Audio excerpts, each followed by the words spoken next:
Son presentados por Banco Atlántida. Premiamos tus ahorros con 5 casas y grandes premios. Abre tu cuenta hoy y participa.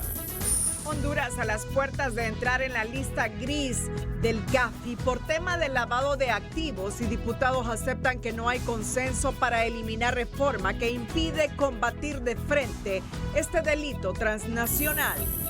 Consejo Hondureño de la Empresa Privada presenta informe de escenarios que advierten riesgo de recesión económica para el país. La escasez de medicamentos seguirá golpeando a los hondureños en los hospitales públicos. Lo que resta del año, confirma informe de Comisión de Salud entregado al Congreso. Fallece a los 91 años el defensor humanitario Ramón Custodio López, piedra en el zapato de los militares y gobiernos civiles, incorruptible e incaudicable defensor de la vida y los derechos humanos. Uferco asegura más de 100 bienes muebles e inmuebles de red de corrupción que implica a la extinta Hilda Hernández en el gobierno de Juan Orlando Hernández. Junta nominadora aplica prueba toxicológica a postulantes y la Unión de Notarios cuestiona test de conocimientos por considerar que es una prueba para estudiantes universitarios. Gobierno está perdiendo el control de la seguridad frente a las maras y pandillas. Advierten especialistas que piden un giro de timón para evitar reyertas en colonias capitalinas. Los titulares fueron presentados por Banco Atlántida. Incrementa tu saldo promedio de tu cuenta de ahorro y participa por grandes premios.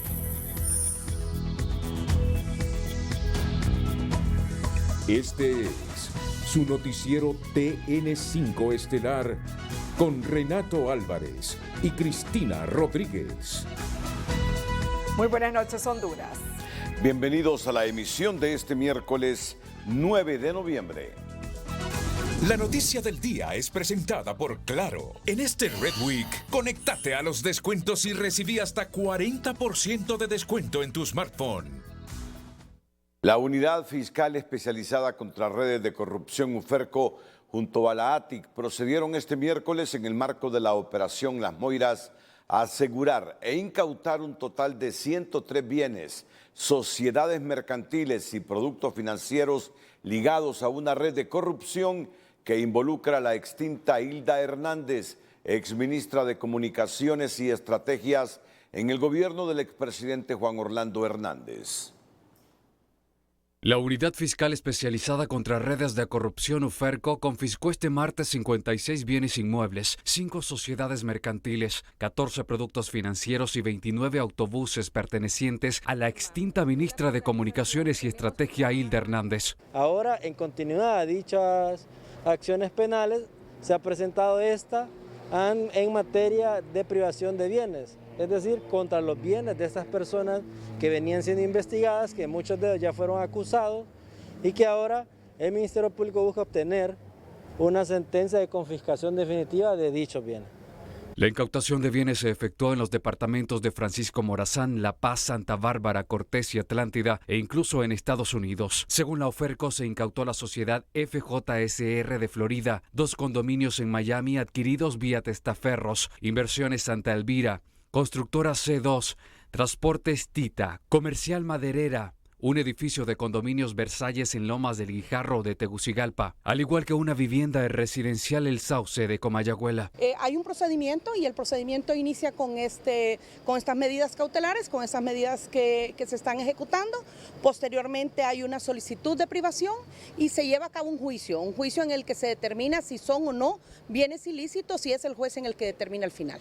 Los vínculos de la investigación especial relacionan estos bienes con testaferros de Hilda Hernández, de los cuales el Ministerio Público identificó a Miriam Vanessa Cruz, cónyuge de Tony Hernández, preso por narcotráfico en Estados Unidos, Claudia Yamila Noriega, ex coordinadora del proyecto Tarjeta La Cachureca, su hermano Norman Noriega y su padre Guillermo Noriega Suárez, también Carol Vanessa Alvarado, ex gerente financiera de Casa Presidencial, Fernando José Suárez, imputado en el caso de corrupción Pandora. Va sobre los bienes precisamente, sobre los bienes, los activos, que cómo adquirieron estos bienes, cómo justifican ese incremento patrimonial o el origen o procedencia de dichos bienes. Para los efectos de que sea, siempre lo señalamos, que un tribunal independiente imparcial, valorando la prueba agregada al proceso, que tenga relevancia con el proceso, pues emita la sentencia correspondiente para efectos de determinar la procedencia o no de la extinción de dominio de los bienes de origen ilícito. El Consejo Nacional Anticorrupción ve con buenos ojos el accionar del Ministerio Público. Sin embargo, cuestiona que muchos de los involucrados en estos actos de corrupción hoy están en libertad y más aún que quienes otorgaron esa libertad buscan ser parte de la nueva Corte Suprema de Justicia. Sin embargo, al final las personas gozan de impunidad y eso también da, por otra parte, un mal mensaje y por otra también convierte ya en un modo de operar el poder ejercer acciones que atentan contra el buen funcionamiento de la administración pública sin que haya una acción que disuada en el futuro el que se sigan cometiendo, porque entonces ya se vuelve parte de todo este esquema de corrupción. Según el Ministerio Público, los aseguramientos de bienes se relacionan a los casos de corrupción sobre ruedas, Hermes y Pandora. En este último se otorgó sobreseimiento definitivo a 22 imputados del caso, entre ellos diputados, exdiputados, funcionarios y exfuncionarios públicos. Carlos Soto, Telenoticias. La noticia del día fue presentada por Claro. En este Red Week, conéctate a los descuentos y recibí hasta 40% de descuento en tu smartphone. El aseguramiento a los bienes por parte de la UFERCO a la extinta exsecretaria de Comunicaciones y Estrategia Hilda Hernández fue calificado por representantes del Grupo de Articulación Ciudadana como una acción oportuna pero tardía. Bueno, nosotros como ciudadanía creemos que ya era tiempo que se hicieran esas acciones. Es más, deben de hacerse más acciones más concretas con todos estos actos de corrupción que se cometieron. Por ejemplo, nosotros nos preguntábamos en las calles, ¿dónde está el dinero? ¿Dónde está el dinero del Seguro Social? Hoy por hoy no tenemos medicinas y a los doctores no se les ha pagado. Entonces creo que las acciones son oportunas, tal vez un poco tardías. Desde la Articulación Ciudadana incitan a los entes de investigación a seguir trabajando para exponer públicamente y llevar ante la justicia a todos los responsables de realizar actos de corrupción en el país. El Juzgado Penal en materia de corrupción realiza a partir de esta fecha audiencia inicial para los imputados Eduardo Valeriano Llanes, el jefe de compras del Hospital Psiquiátrico Mario Mendoza de Tegucigalpa, y Roberto Ramírez Triminio, gerente general de la empresa Inversiones Mercantiles, acusados por actos de corrupción en el citado sanatorio. A ellos se les imputa el delito de malversación de caudales públicos a título de cooperador necesario. En la etapa de este día se inició la evacuación de los medios de prueba. Lo mismo ocurrirá durante toda la semana y posteriormente el juez convocará a las partes para la resolución de esta audiencia inicial. En esta causa penal también se incluye a la señora María Suyapa Perdomo Paz, ex administradora del citado hospital, actualmente con orden de captura internacional. Perdomo Paz está acusada por malversación de caudales y violación a los deberes de los funcionarios. El presidente del Tribunal Superior de Cuentas, junto a un equipo de trabajo de la institución, expuso este miércoles a la Junta Directiva del Congreso Nacional los principales hallazgos del informe de rendición de cuentas del sector público y municipalidades del periodo fiscal 2021. El informe incluye una evaluación de la gestión pública del gobierno en los rubros de ingresos, deuda y ejecución presupuestaria, como evaluación, análisis, conclusiones y recomendaciones de la liquidación presupuestaria de ese periodo fiscal del 2021.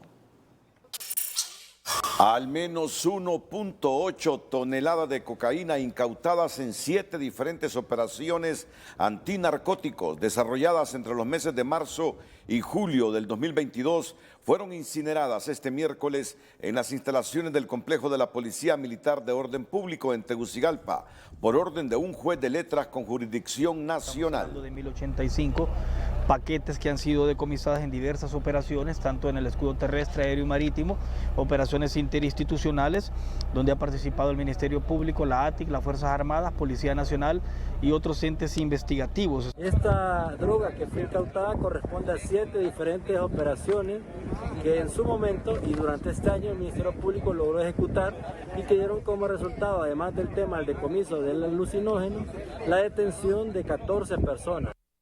Son 14 personas sometidas a proceso por su vinculación con el delito de tráfico de drogas agravado, tras haber sido detenidas en Iriona y Santa Rosa de Aguán, Colón, Tela, Atlántida y Las Flores, Comayagua. En el caso de Santa Rosa de Aguán, el imputado presentó documentación para un procedimiento abreviado, aceptando los cargos por los que está acusado. En seguimiento a la operación Maremoto 2 dirigida contra socios ya extraditados como Freddy y Donaldo Mármol Vallejo, el Ministerio Público entregó a la Oficina Administradora de Bienes Incautados otras 2 embarcaciones identificadas como Tropic y Double A, ancladas en costas del municipio José Santos Guardiola de Islas de la Bahía y La Ceiba en Atlántida. Ahora son 5 las embarcaciones puestas a disposición de la OABI, sumándose la Miss Gloria, Capitán Caribe y Days Runners, todas con registradas a nombre de Mármol Vallejo y sus socios, en total valoradas en unos 42 millones de lempiras. Un desconocido que se conducía en motocicleta atentó contra un conductor de taxi que cubre la ruta centro de la ciudad de San Pedro Sula. El hombre de 44 años que recibió al menos 2 disparos se trasladó tras la balacera a un hospital donde fue atendido de emergencia. Según versiones, el hecho se registró en el barrio Guamilito luego de que una pasajera se bajó de la unidad sin pagarle. Al instante apareció el agresor y le disparó. El fenómeno de las maras y pandillas se ha escapado del control de las autoridades, advierten especialistas en la materia, luego de trascender un video en el cual se registra un enfrentamiento entre bandos contrarios de las maras en la salida a la carretera que conduce a Olancho y demandan políticas de seguridad integrales para abordar el problema de la lucha de territorios y la extorsión. La muestra de dientes y músculos es una constante utilizada por grupos criminales intercambiando disparos en zonas densamente pobladas en Tegucigalpa, sin una respuesta del Estado que además muestra la falta de voluntad política para frenar la extorsión. Pero con lo que sucedió ayer, la quema del bus y luego el tiroteo que se dio entre ambas estructuras, eso yo creo que debe ponerle mucha atención al gobierno de la República, porque si esto continúa así, ya prácticamente es un caos, pero si no frenan esto se les va a ir más de las manos. No se ve, dice este defensor humanitario, la continuidad del esfuerzo estatal, sino un alza en cobros y muertes por extorsión, ataques al transporte, ciudadanos y comercios, con la entrega de celular para amenazar de muerte si no se hace el pago exigido. En Honduras tenemos dos grupos confrontados, polarizados también, y que detrás de estos dos grupos también hay otros grupos de altos, medianos y de cualquier otra naturaleza, nosotros la información que tenemos es bastante variada en cuanto a la situación del cobro de la extorsión y de los grupos irregulares en el país.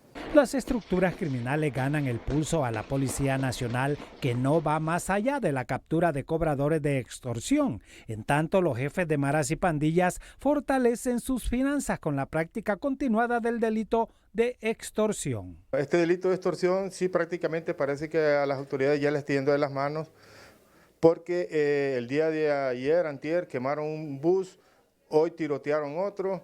Y esto parece que va en auge, va creciendo, ¿verdad? Si la policía no pone un coto en esto, se nos puede descomponer el país por el delito de la extorsión. O sería también agravar esas penas también, ¿verdad? Pero tiene que poner mano dura el gobierno. Hay que pedirle al ministro de Seguridad que ponga sus mejores oficios para detener este ilícito. Los indicadores de seguridad pública muestran no solo el fracaso en la lucha contra la extorsión, también falta de voluntad política para impulsar acciones de Estado y detener espectáculos como este que reflejan la debilidad de la autoridad preventiva. Otra tragedia. Tras una exhaustiva búsqueda, esta tarde fue encontrada muerta una niña de 10 años que se reportó como desaparecida desde el sábado en la aldea La Góngora del municipio de Las Vegas, Santa Bárbara. Sobre este caso, el lunes se detuvo a 2 familiares de la víctima sospechosos de la desaparición. En esa misma aldea se detuvo a 2 personas vinculadas supuestamente a la privación de libertad en su momento de esa menor. A estas personas, al momento de requerirlos, pues se pasó inspección de varios lugares donde ellos estaban, no se encontró a la menor. En ese sentido fueron remitidos por porte ilegal de arma de fuego y tráfico de drogas, ya que se les decomisó lo antes mencionado. Ya en este momento pues ellos están guardando prisión por esos 2 delitos y prácticamente se les suma un delito más, como lo es el asesinato de esta menor de 10 años. La policía informó que la niña había sido raptada con fines de explotación sexual y que el caso está ahora en manos del Ministerio Público. Otra tragedia con una menor de edad. Tras una exhaustiva búsqueda, esta tarde fue encontrada muerta una niña de 10 años que se reportó como desaparecida desde el sábado en la aldea La Góngora del municipio de Las Vegas, Santa Bárbara. Al retorno a sus 92 años fallece un héroe moderno de la patria, Ramón Custodio López. Pero antes, el máximo representante de la Fundación Mensajeros de la Paz, el sacerdote Ángel García, llegará este jueves al país como parte de una brigada humanitaria de asistencia y durante su estadía se reunirá con las autoridades del gobierno, diplomáticos, empresarios, académicos y el cardenal Rodríguez, entre otras figuras. Uno de los más destacados símbolos de altruismo y solidaridad en España llega esta semana a Honduras. El padre Ángel García, presidente y fundador de la Fundación Mensajeros de la Paz, trae ayuda humanitaria. Sus colaboradores más cercanos adelantan buenas nuevas. Llegará un Higienebus que constará con una zona de atención médica, peluquería y espacio de capacitación sanitaria que recorrerá diferentes partes del país. Creo que es un proyecto muy especial para él. Y por eso el motivo de su visita. Obviamente, claro que es importante la visita institucional, tenemos una agenda muy apretada, con firmas de convenios, como ya le he comentado, con empresas privadas. Durante su estadía en Honduras sostendrá encuentros con las autoridades nacionales, empresarios, figuras académicas, diplomáticas y con el cardenal Óscar Andrés Rodríguez. Entre los proyectos que mantiene su gestión solidaria destaca el Centro Socioeducativo Guarataro, en El Progreso, brindando apoyo en educación integral, salud, alimentación e higiene. Venimos de otro país, como en este caso es España, a ayudar a niños de Honduras, pero es que lo hacemos en 75 países del mundo. El padre Ángel García extiende su brazo solidario al apoyar a Honduras, incluso durante las emergencias de desastres naturales que azotaron el país. Por su impacto social, recibirá la Orden de Malta en su visita próxima. Y en nuestra sección de tecnología, Jennifer Girón nos presenta un nuevo robot modular autónomo de uso múltiple para el campo, para atenuar la escasez de mano de obra. La sección de tecnología es presentada por Jet Stereo, expertos en televisores a la medida de tu pasión. Jet Stereo, cuando quieras lo mejor.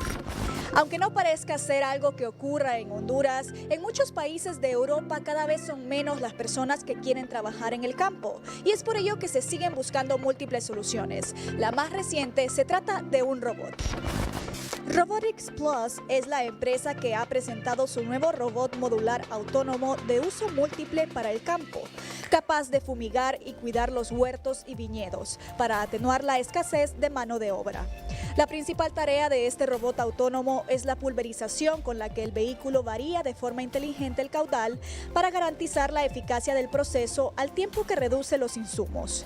Para su funcionamiento, el robot autónomo utiliza una combinación de sistemas de visión y otras tecnologías que le ayudan a detectar el entorno con el objetivo de optimizar las tareas y permitir la aplicación inteligente y selectiva de insumos, que son los productos que se utilizan en la producción agrícola para el control de plagas, prevención y tratamiento de enfermedades, entre otros.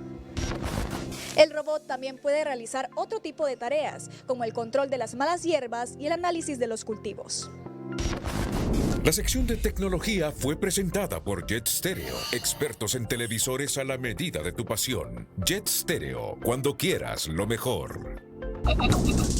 El precio del dólar y el euro es presentado por Bancredomatic. Apoyamos a las emprendedoras de hoy con nuestro programa Mujeres Back, sin límites.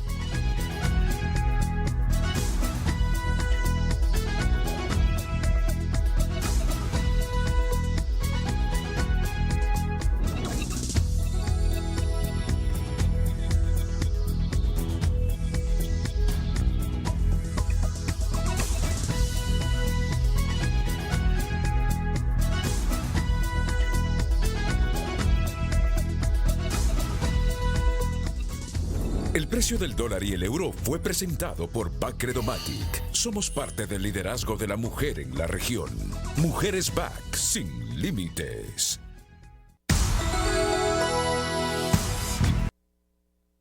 Honduras perdió este miércoles a uno de sus más icónicos liderazgos en la lucha por la defensa de los derechos humanos. El doctor Ramón Custodio López falleció en la madrugada a los 92 años, producto de los efectos de una enfermedad que desde hace mucho tiempo venía consumiendo su organismo.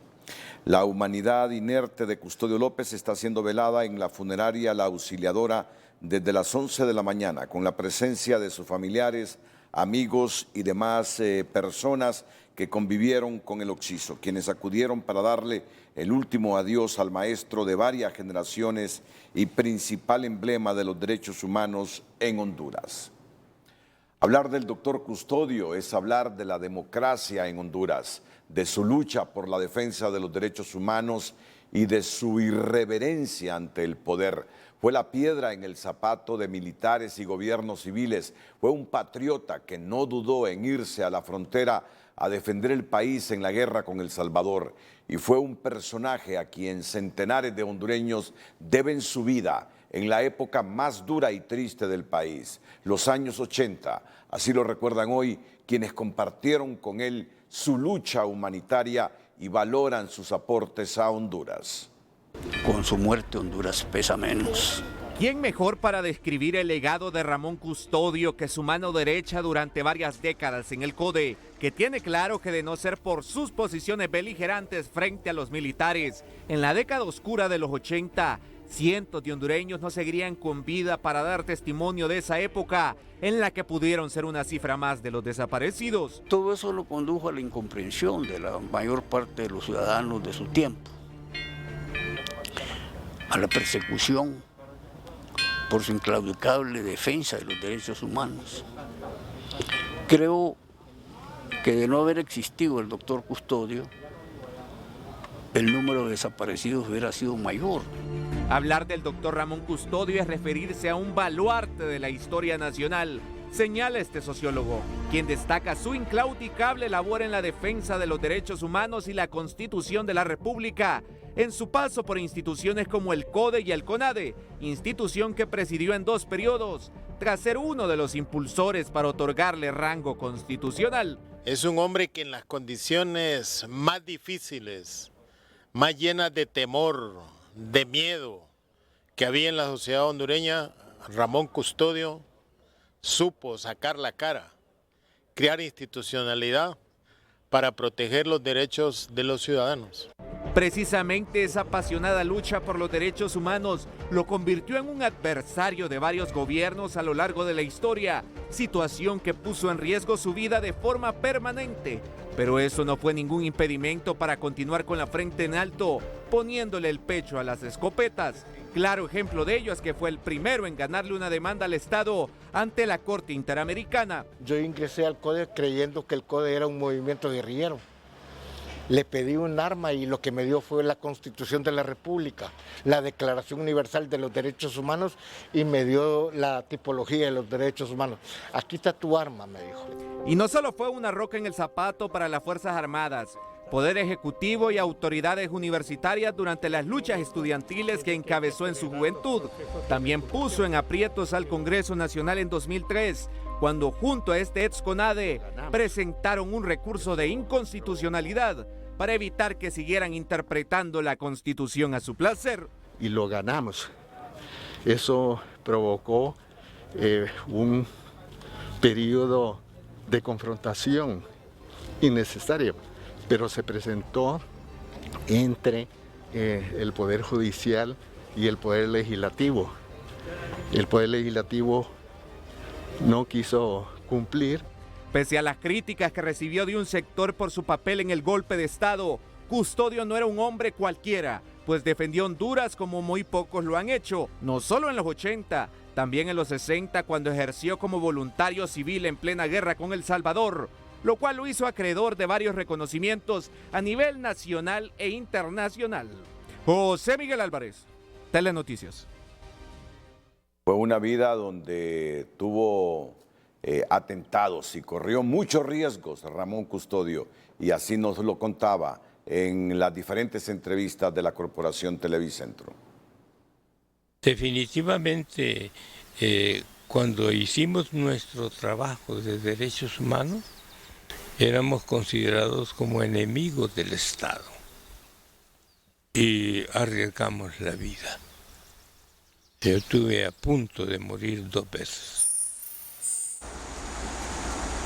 Luego de conocerse la muerte del doctor Ramón Custodio López, excomisionado nacional de los derechos humanos, diversos sectores de la sociedad sanpedrana recordaron al ombudsman como un hombre hasta ahora incomparable. Tuvo una vigencia increíble en los tiempos de los regímenes militares, que eran autócratas, ¿verdad? Que eran opresores, y en ese tiempo se requería más valor de lo que se puede requerir hoy en día de expresar uno sus opiniones o defender a los que están siendo atropellados. El economista Carlos Urbizo recuerda el 2009, cuando el doctor Custodio fue marginado y señalado de ser comunista por no defender el golpe de Estado contra el expresidente Manuel Zelaya Rosales. Después de la destitución del presidente Zelaya, a él lo marginó la izquierda porque él no defendió a Manuel Zelaya, pero él no lo defendió porque él estaba al lado de la ley. Y en su opinión, ¿verdad?, estudiada, ilustrada, pues el presidente Zelaya estaba actuando fuera de la ley. El secretario de la Confederación Unitaria de Trabajadores de Honduras reconoce el gran trabajo que realizó el excomisionado de los Derechos Humanos hasta antes del golpe de Estado de 2009, cuando se llamó al silencio ante la represión que sufrieron muchos hondureños que salieron a protestar a las calles. No podíamos estar en este momento hablando mal de él por una cuestión, por respeto, pero sí sentimos que hubo un cambio un poco drástico al final de ahí por el golpe de Estado hacia acá. Dijo que no eran balas vivas, que no eran balas de goma, de ahí que le traen desgraciadamente un mote a él, que le decían balas de goma últimamente por ese planteamiento que él hizo. Ramón Custodio López, además de ser defensor de los derechos humanos, fue un gran inversionista de la medicina con la fundación de sus laboratorios. Así lo recuerda el empresario Luis Larach. No solamente lo conocí como defensor de los derechos humanos, recordemos que él era un doctor en laboratorios también, ¿verdad? Aquí inició y desde ese entonces lo conocí. Yo era un niño cuando él había recién fundado los laboratorios Custodio Fiallos. Este historiador sanpedrano y contemporáneo cree que el trabajo más notable del doctor Custodio López fue en los tiempos de los desaparecidos de los 80 y 90, siendo en ese entonces presidente del Comité de los Derechos Humanos CODE. Orly Martínez, Telenoticias. Así lo recuerda el expresidente Carlos Flores.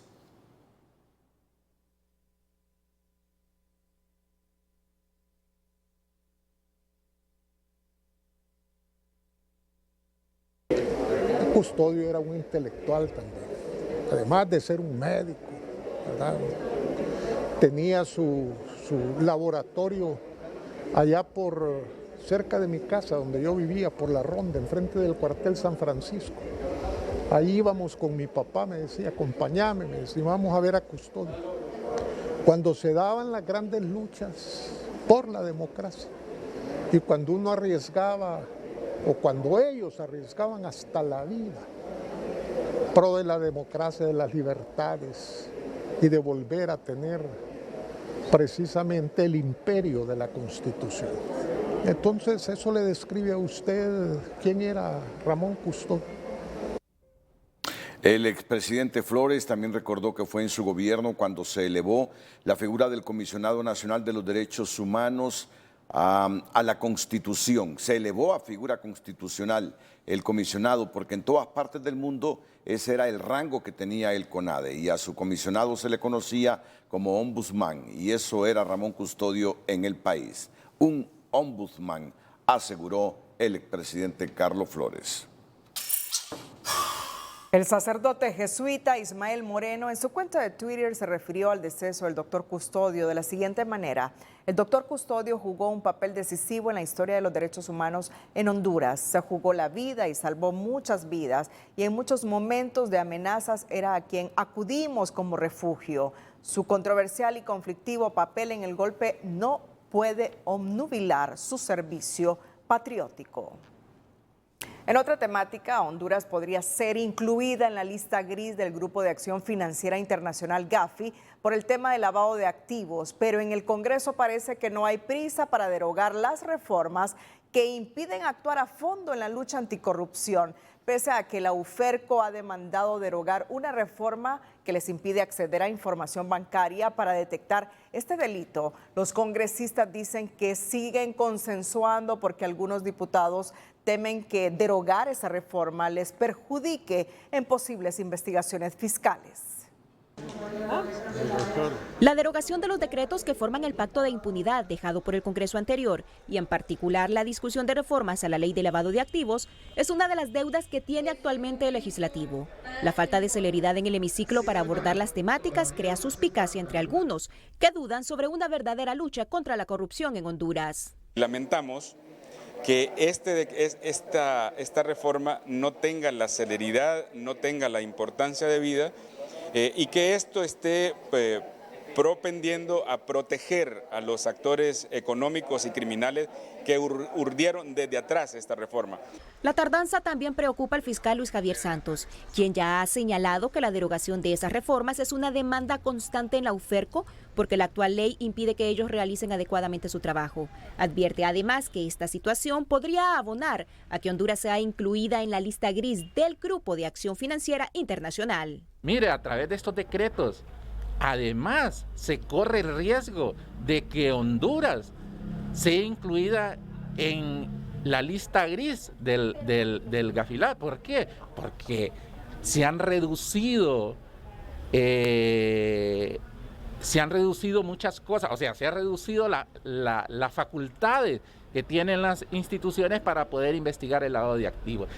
En la Comisión Anticorrupción del Congreso dicen que construyen los acuerdos y consensos para derogar el decreto 93-2021, porque algunos diputados tienen miedo de modificar la ley y salir afectados. Recordémonos que hay algunos diputados que vienen de administraciones anteriores que se han visto involucrados en temas de corrupción, en temas de narcotráfico. Entonces, este tipo de temas no es solamente meter el proyecto y ya está derogado, no.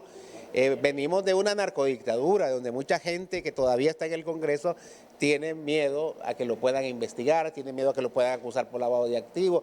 Entonces dicen, mejor que se quede la ley así como está. Pero en la sociedad civil lo califican como falta de voluntad política y de un compromiso real para desmantelar los pactos de impunidad. Es lamentable que nos tengan a nosotros en un listado de países altamente corruptos. Entonces, como sociedad lo que nos queda es estar como veedores y auditores de todas las acciones del actual gobierno, así como presionar para que se cumplan esos requerimientos y exigencias que tuvimos nosotros como ciudadanía. El Grupo de Acción Financiera Internacional GAFI es una institución gubernamental creada por el G20 que busca combatir, entre otros, el lavado de dinero y amenazas a la integridad del sistema financiero internacional. Actualmente en su lista roja solo se ubican Corea del Norte e Irán, y en su lista gris están incluidos Barbados, Burkina Faso, Haití, Islas Caimán, Nicaragua, Panamá y Yemen, entre otros. El diputado liberal Mauricio Villeda aseguró que el secretario de Transparencia, Edmundo Orellana, le jugó una broma al asesor presidencial Manuel Zelaya con sus declaraciones al considerar que si hay un rompimiento del orden constitucional, Zelaya sería nuevamente presidente de la República. Creo que Edmundo Orellana le hizo una broma a Amel, porque no es posible que haya hablado en serio. Yo creo que le hizo una broma.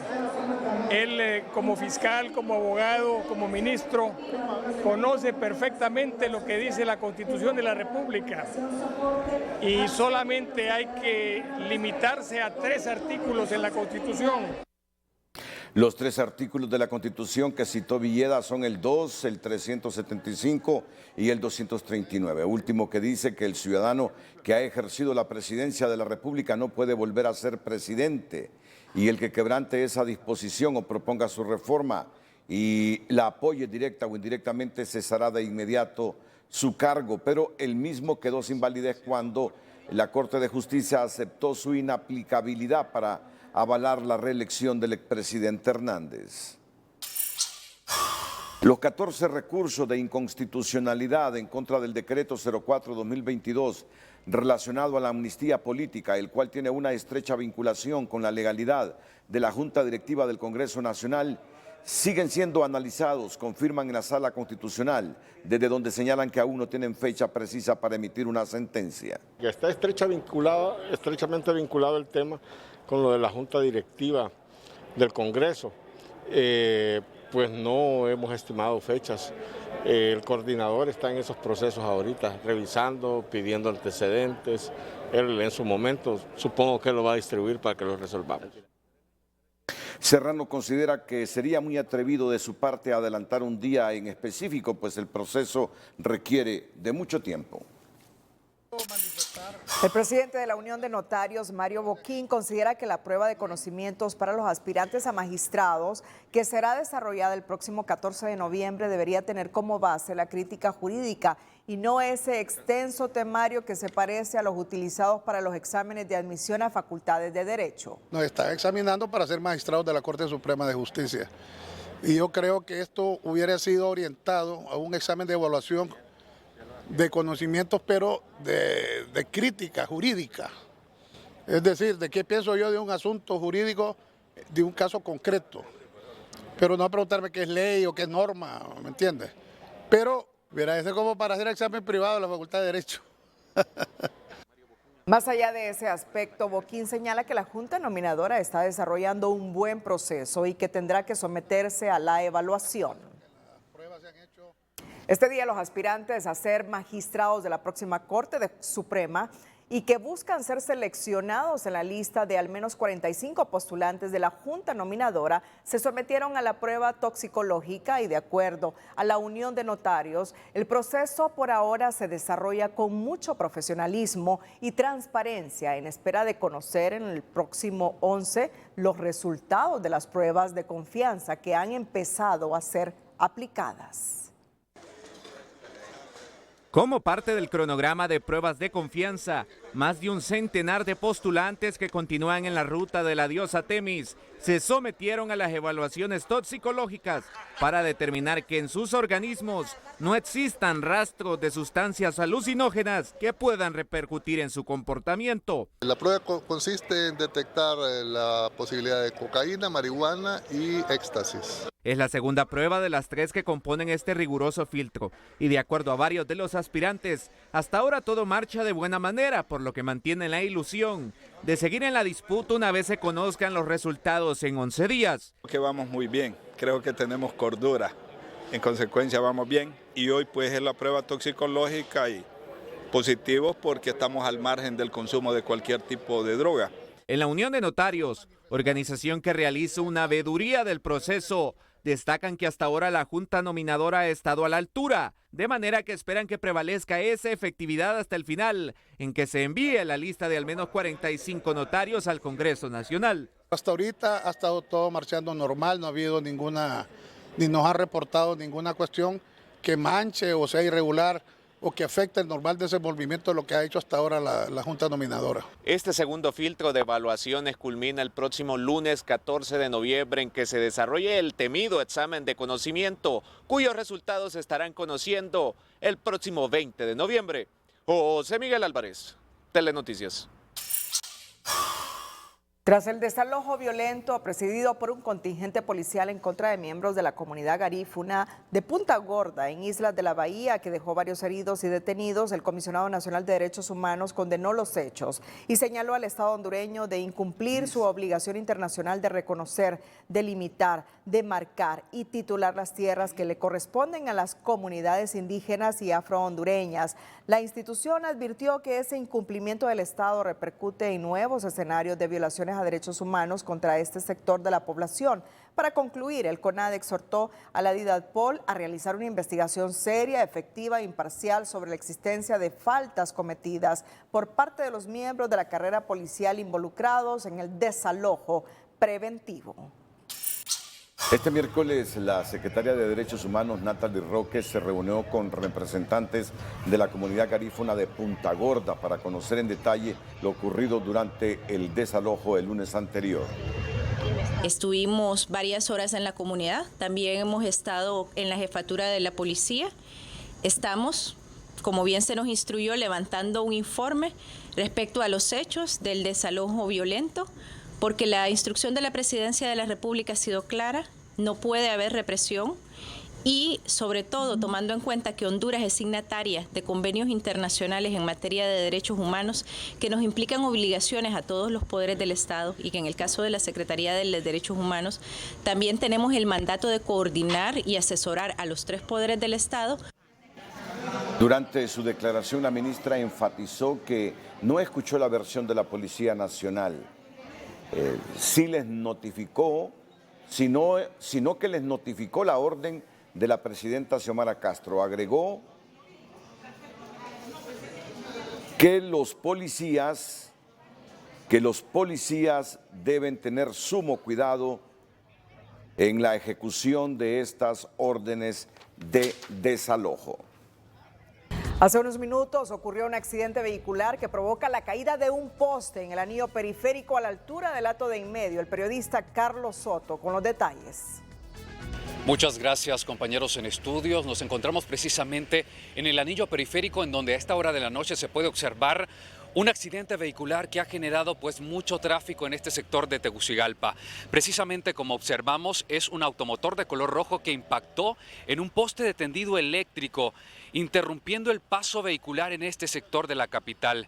De acuerdo a lo que explican algunas de las personas que estaban en este sector, es que un estudiante de medicina que conducía en estado de ebriedad, pues ocasionó que este automotor llegara hasta este sector y bueno, generara este tránsito vehicular bastante congestionado en este sector.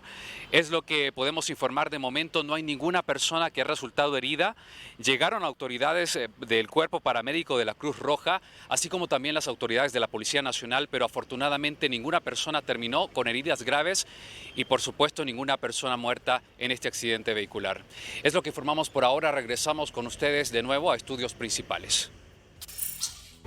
En otra información, a falta de una morgue judicial en Choluteca, esta tarde los parientes de Denis Ayala Chavarría, de 21 años, encontrado muerto a la altura de la comunidad del Chorizo, le arrebataron su cuerpo a las autoridades y lo trasladaron hasta su casa de habitación en el Palomar, lugar de donde fue raptado este martes por hombres fuertemente armados.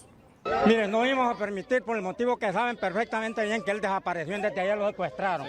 ¿Verdad? Él estaba trabajando, porque él trabajaba honestamente en albañilería. Mire, hermano, yo no sé por esto, porque usted recuerda que el sábado pasado se llevaron también otros muchachos, entonces esto ya no se puede trabajar en la albañilería y no acababa de salir, iba a almorzar, se fue como a las 12 del mediodía. Ahí estaba en la construcción de una caseta. ¿La ropa que él vestía cuando se lo llevaron? Exactamente, ya él solo lo agarraron y lo treparon en el carro. En los últimos meses, este ha sido la reacción de las familias que han perdido a sus seres queridos por la ola de violencia que se ha incrementado en la zona, y es que en menos de 24 horas se reportan 3 hechos violentos en Choluteca. La primera víctima respondía al nombre de José Julián Amador, de 20 años. El segundo fue identificado como Pedro Reyes y hoy fue encontrado Denis Ayala, quien presentaba signos de tortura.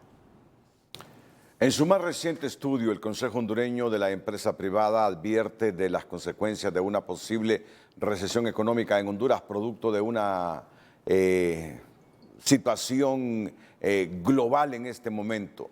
De entrada, el COEP recomienda algunas medidas fiscales de empleo e inversión que pasan por una política de estabilidad de precios.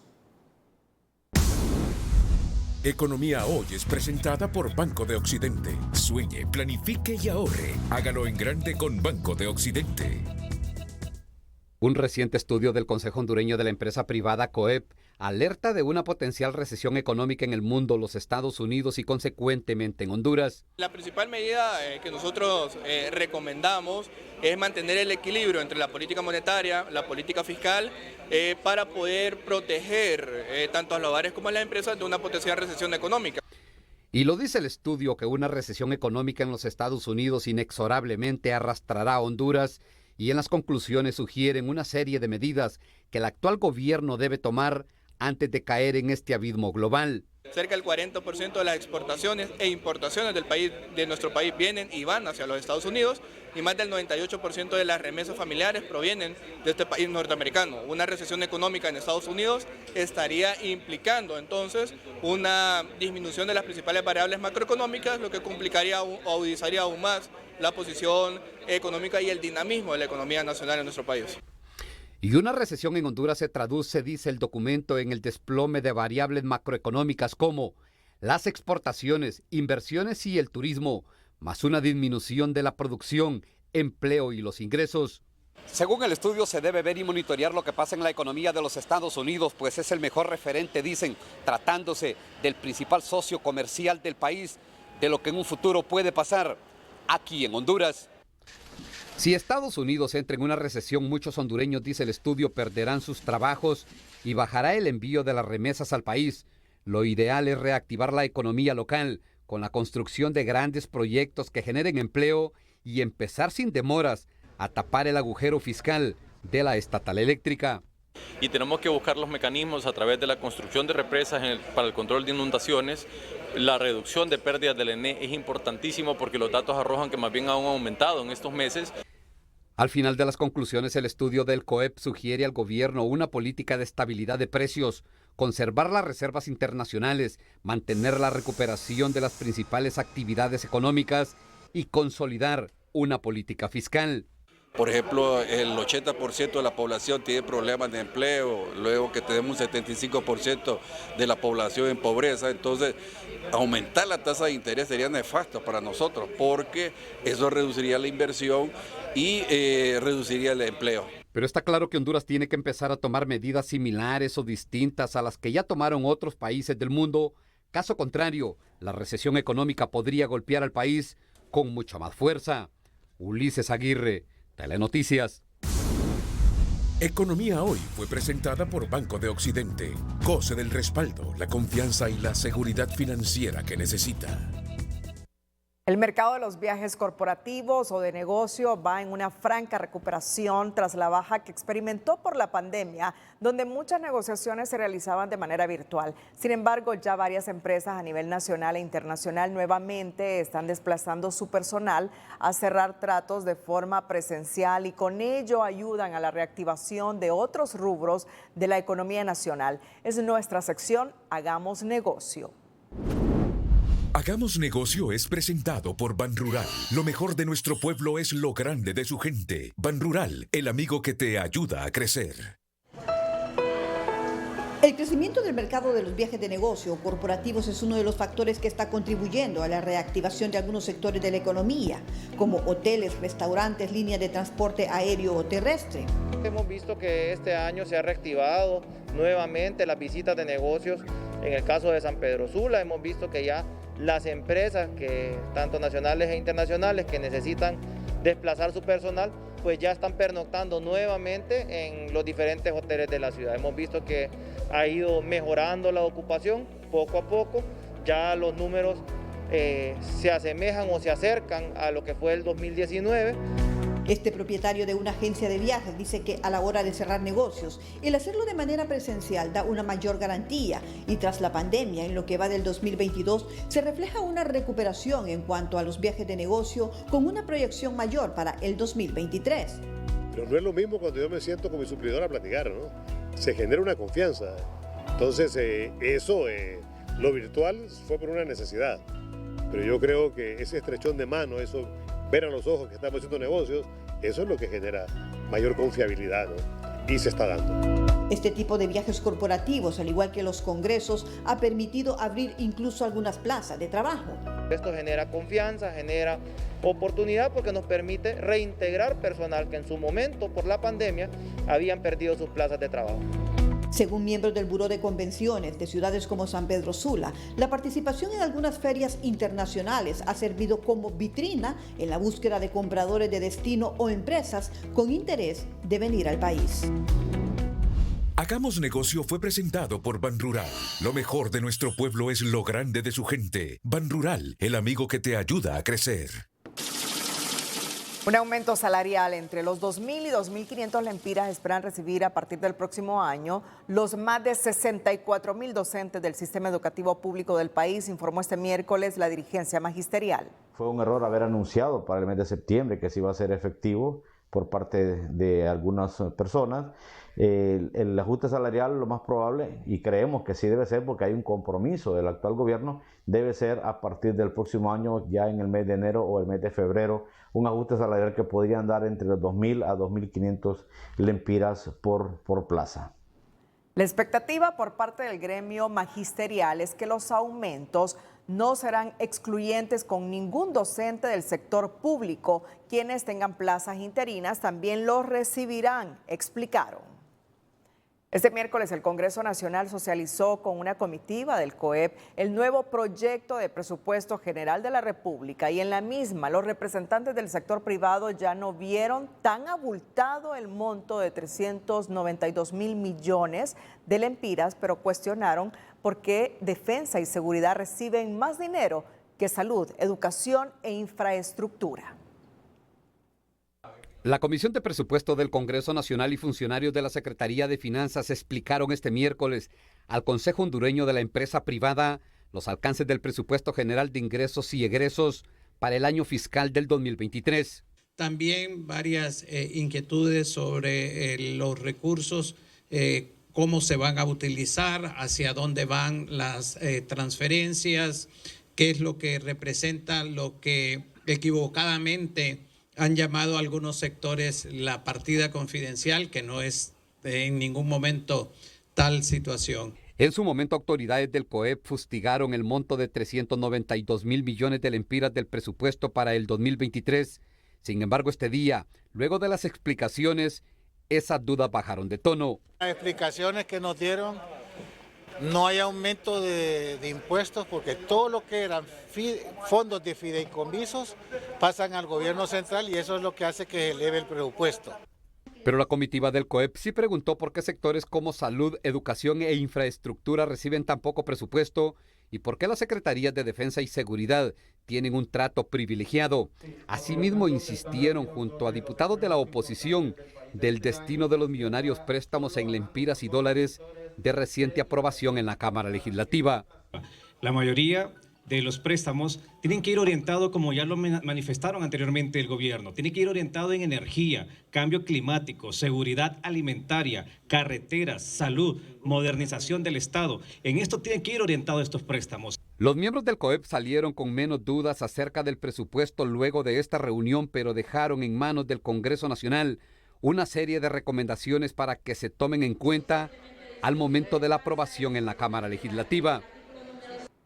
Construir una base sólida financiera desde un inicio es súper importante, máxime cuando se tiene estudiando hijos adolescentes y se enfrenta a una mayor cantidad de préstamos. De ahí la importancia de tener en consideración los siguientes consejos. Educación Financiera es presentada por el programa Divídelo Todo de tus tarjetas Banpaís. Divide tus compras en cuotas hasta 36 meses a 0% intereses. Saber de dónde viene el dinero. Si bien muchos padres les dan una mesada a sus hijos adolescentes o pagan sus gastos directamente, otros adolescentes ganan dinero trabajando de manera independiente. Entender las ventajas de ahorrar. La mayoría de los adolescentes ahorra su dinero y al apartar un poco todos los meses pueden aumentar mucho sus ahorros a lo largo del tiempo. Establecer un buen crédito. Ayude a su hijo adolescente a entender los riesgos y responsabilidades que implican el uso de tarjetas de crédito y a evitar acumular deudas en el futuro. Educación Financiera fue presentada por el programa Divídelo Todo de tus tarjetas Banpaís. Divide todas tus compras en cuotas hasta 36 meses a 0% de interés. La sección de salud es presentada por Aliviol. 24 horas de alivio contra el dolor y el estrés. Para cada tipo de dolor, un tipo de Aliviol. Honduras ya cuenta con la primera red hondureña conformada por las universidades promotoras de la salud a través de las diferentes carreras con la intención de promover estrategias y conocimientos que vayan a favor del acceso a la salud a través del programa de la Organización Panamericana de la Salud. La Organización Panamericana de la Salud y la Universidad Nacional Autónoma de Honduras y asimismo el Consejo de Educación Superior, presidido por el rector Francisco Herrera, decidieron realizar una red de universidades en el tema de salud, con el objeto de promover los procesos educativos a nivel de estas universidades que cuentan con sectores de salud. La iniciativa activa desde el año 2003 ha permitido grandes avances para la promoción de la salud desde los ambientes universitarios y ha logrado unir academias de casi toda la región de las Américas en un intento por formular políticas públicas favorables, así como los entornos saludables y la capacidad de abordar temas sociales de salud mediante la promoción. Sí, en real. La sección de salud fue presentada por Aliviol. 24 horas de alivio contra el dolor y el estrés. Para cada tipo de dolor, un tipo de Aliviol. Este miércoles, los integrantes de la Comisión Especial de Salud del Congreso Nacional entregaron a la Secretaría de ese Poder del Estado el informe sobre la crisis en la CESAL, y dentro de los hallazgos más relevantes es que los hondureños seguirán padeciendo por las medicinas porque apenas se han comprado 37 fármacos de 140 adjudicados en la licitación directa y apenas cuentan con 2 camiones para su distribución a nivel nacional. La Comisión Especial de Salud del Congreso Nacional entregó oficialmente a la Secretaría del Legislativo el informe sobre el estado actual de la Secretaría de Salud y revelan que va acompañado de 4 importantes hallazgos. El principal es que 2022 no alcanzará a ver la llegada de los anhelados medicamentos a los que la población estaba esperanzada. El resto de los medicamentos, a pesar de que vimos toda la documentación de compra, estos medicamentos van a entrar en fechas de 30, 60, 90 y hasta 120 días. Por lo tanto, no vamos a poder lograr el abastecimiento del 100% de los medicamentos en estos próximos 2 meses. Si bien hasta la fecha han llegado 37 fármacos de 140 adjudicados en compras directas, estos no han podido distribuirse de manera rápida al revelar que la Secretaría apenas si cuenta con 2 camiones que deben movilizar medicamentos que dan cobertura a 10 millones de hondureños en todo el país. Solamente hay 2 camiones para distribuir medicina en todo el país. Imagínese usted el menudo problema. Antes el fideicomiso daba el transporte. Hoy la Secretaría no lo tiene. Entonces, o va a haber que contratar o va a haber que pedirle a las Fuerzas Armadas. A mí me parece que lo mejor va a ser pedirle a las Fuerzas Armadas, así van custodiados. Los diputados documentan que actuales empleados administrativos continúan realizando actos ilegales para beneficiar a terceros y que en los hospitales regionales del país las malas administraciones los mantienen en condiciones deplorables. Y se documentó, se tiene información ya de que lastimosamente dentro de las Secretarías de Salud hay algunos empleados que no están haciendo las cosas correctamente y que siempre están buscando cómo favorecer a algunas empresas de maletín. En su informe, la comisión explica que además existen 2.700 empleados administrativos que se hicieron pasar por primera línea para obtener una plaza y están dispuestos a entregar el documento al Ministerio Público para tener una base del proceso legal a seguir contra quienes convirtieron a la Secretaría de Salud en una caja chica y un nido de ratas y ratones. Esta mañana, empleados del Hospital Escuela realizaron un plantón en la entrada del centro asistencial, exigiendo se les pague el salario adeudado desde hace 5 meses, ya que alegan que es la administración del Hospital Escuela quien no ha girado instrucciones a Servicio Civil para que efectúen los desembolsos. Sin embargo, el coordinador de gestión clínica, Franklin Gómez, aseguró que a finales de noviembre el problema estará resuelto. Hay que entender en contexto de que estas personas de primera línea que pasan de estar en una modalidad de contrato a permanencia, lo que quiere decir que son parte de la institución, parte de la red, de la Secretaría, se ocupa ya tener acciones por servicio civil. Son 687 personas, ya faltan 200 y tanto y esperamos tenerlas concluidas para final de noviembre. Pero ahí ya se les cancelaría los 5 meses que se deuda y posteriormente ya ellos quedan en el sistema recibiendo su salario pues mensual, pero el atraso, por así decirlo, es porque es un proceso largo. En el Hospital Escuela son 687 empleados que laboran en el centro asistencial y en las 3 clínicas periféricas que no han recibido ni su salario ni un acuerdo de permanencia y que han amenazado con realizar una medida de presión más fuerte para lograr recibir la remuneración del servicio que prestan. Pacientes renales en Olancho cuestionan al ministro de Salud porque cerró la clínica de hemodiálisis. Un grupo de pacientes renales se dieron cita el día de hoy en forma de protesta en la clínica de diálisis que está recién construida, según porque el ministro de Salud se niega a habilitar dicha clínica. Ahora el señor ministro pues dice que no procede el traslado por lo que ya conocemos que no hay un contrato, pero ¿quién tiene la culpa de eso, verdad? El problema es que aquí esto ya se vuelve capricho y ya somos ofendidos, somos maltratados, somos torturados, la verdad que ya es demasiado abuso. Según el presidente del Comité Ciudadano en la localidad, el ministro de Salud disfruta causar esta incertidumbre. Los pacientes renales tienen una vida que pende de un hilo, literalmente. Su vida se prolonga gracias al tratamiento de hemodiálisis. ¿Qué desea el ministro? No entendemos. ¿Por qué disfruta causar esa incertidumbre? No lo comprendo. El llamado es a la presidenta de la República para que se pongan de acuerdo con el ministro para que puedan abrir las puertas de la clínica de hemodiálisis de este municipio de Catacamas. Por lo tanto, nosotros exigimos el cumplimiento de la ley renal. Pero por eso le pido a la señora presidente voltee a ver al ministro de Salud, porque el ministro de Salud no está en consonancia con usted. Este edificio ya está finalizado, pero los pacientes renales consideran que es una injusticia lo que está haciendo el ministro de Salud al no permitirles abrir las puertas en este municipio de Catacamas. Alex Ordóñez, Telenoticias. El diputado suplente de Libre, Alan Cárcamo, aseguró que están siendo excluidos en la asignación de plazas de trabajo para la militancia que los ayudó a construir el triunfo en las pasadas elecciones generales. Simplemente estamos peleando una plaza de empleo para nuestras bases y no es justo que solo 3 personas estén dirigiendo todo un departamento de Cortés cuando vemos 18 diputados, 9 propietarios y 9 suplentes. Ahora bien, por ejemplo con mi propietario, que es Wilmer Cruz, tenemos una gran demanda de todas las bases, de los colectivos, ¿verdad? Ahora bien, tenemos otra problemática también en el departamento, que no se ha nombrado el compañero Wilson Mejía, que él fue que ganó el concurso. Yo creo que es justo dárselo. Cárcamo explicó que son más de 30 diputados suplentes de Libre que están siendo excluidos y humillados por realizar peticiones de plazas y como protesta en la sesión de este martes se retiraron del hemiciclo legislativo.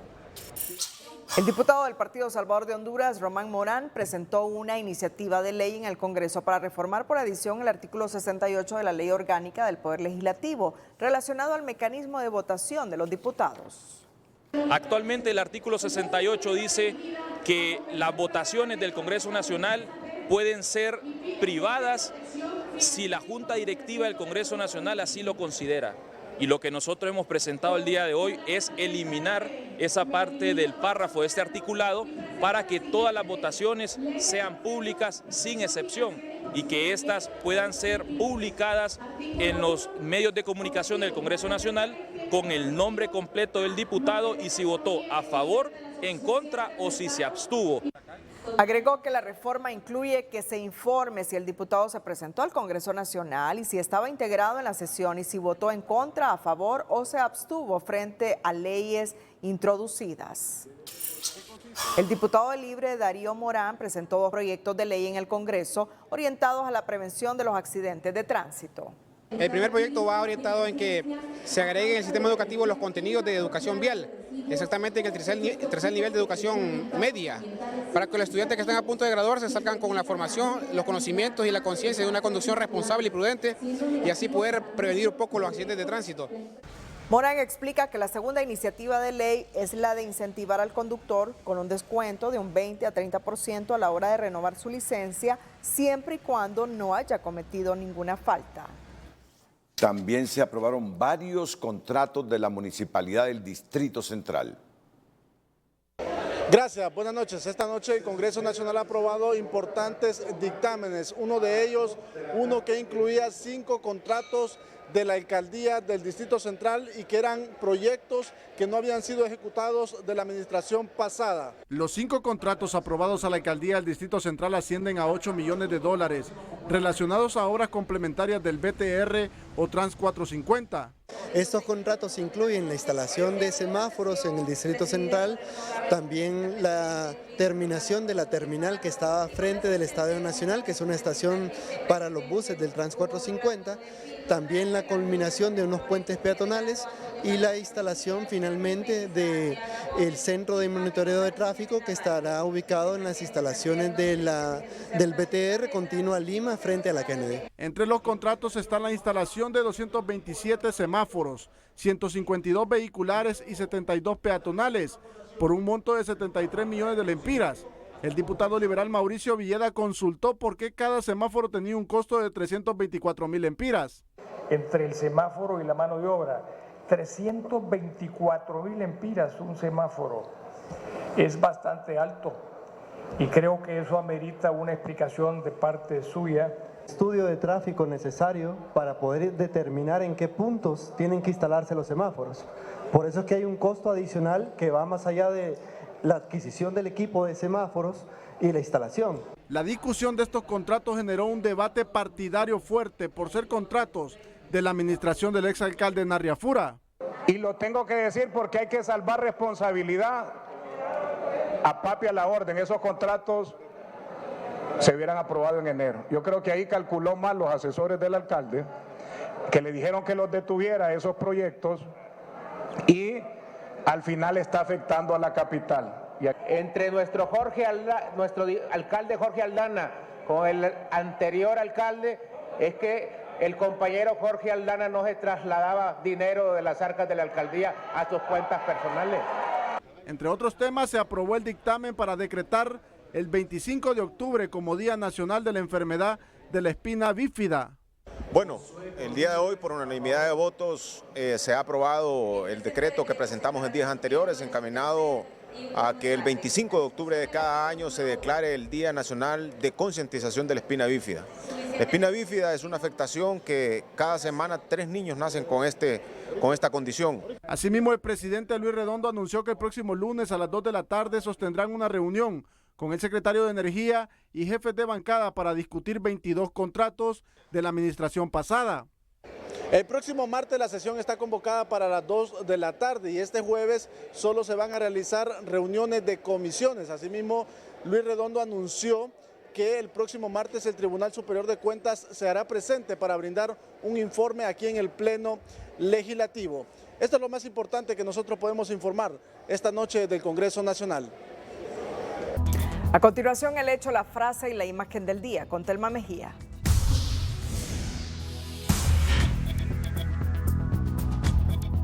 Uferco asegura más de 100 bienes muebles e inmuebles a red de corrupción que implica a la extinta exministra de Estrategia y Comunicaciones, Hilda Hernández, en el gobierno del expresidente Juan Orlando Hernández. Esto pronostica el diputado Umaña sobre la escasez de medicamentos tras informe de hospitales. El resto de los medicamentos, a pesar de que vimos toda la documentación de compra, estos medicamentos van a entrar en fechas de 30, 60, 90 y hasta 120 días. Fallece uno de los personajes que fue piedra en el zapato de los militares y gobiernos civiles, un hombre que no dudó en ir a defender la soberanía en la guerra de 1969, un hombre que luchó por la autonomía universitaria, la libertad de expresión y la defensa de los derechos humanos en Honduras, Ramón Abad Custodio López, exfundador del CODE y excomisionado nacional de los derechos humanos.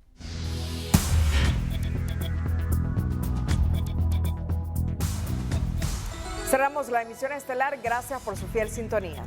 Nos despedimos con las 5 de TN5. Feliz noche.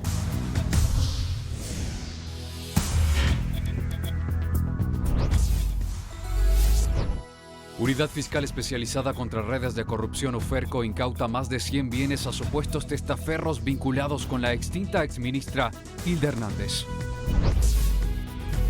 Honduras a las puertas de entrar en la lista gris del Gafi por tema de lavado de activos y diputados aceptan que no hay consenso para eliminar reforma que impide combatir de frente este delito transnacional.